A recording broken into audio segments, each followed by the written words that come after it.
Art council Sargodha में आबादी के आलमी दिन पर सेमिनार का इनेकाद, आबादी कंट्रोल की अहमियत पर आगाही व सरगोधा आलमी आबादी के दिन मौके पर आर्ट काउंसिल सरगोधा में आबादी कंट्रोल की अहमियत उजागर करने के लिए सेमिनार का इनेकाद किया गया।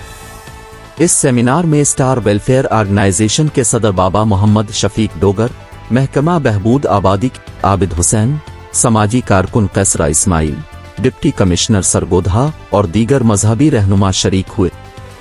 सेमिनार के दौरान मुकर्ररीन ने आबादी में तेजी से इजाफे के खतरात और उसके समाजी, मुआशरती और मुआशी असरात पर गुफ्तगू की।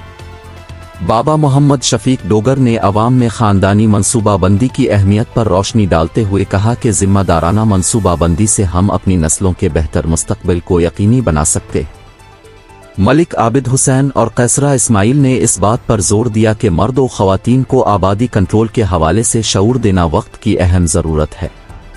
डिप्टी कमिश्नर सरगोधा ने हुकूमत की जानिब से फराहम करदा सहूलियात और आगाही प्रोग्राम्स की तफसीलात भी पेश की। सेमिनार के बाद शुरका ने आगाही वॉक में हिस्सा लिया, जिसमें पोस्टर्स और बैनर्स के जरिए अवाम को आबादी कंट्रोल के अहम पैगामात दिए गए। अवाम की बड़ी तादाद ने इस वॉक में शिरकत की और आबादी कंट्रोल के हवाले से इस आगाही मुहिम को सराहा।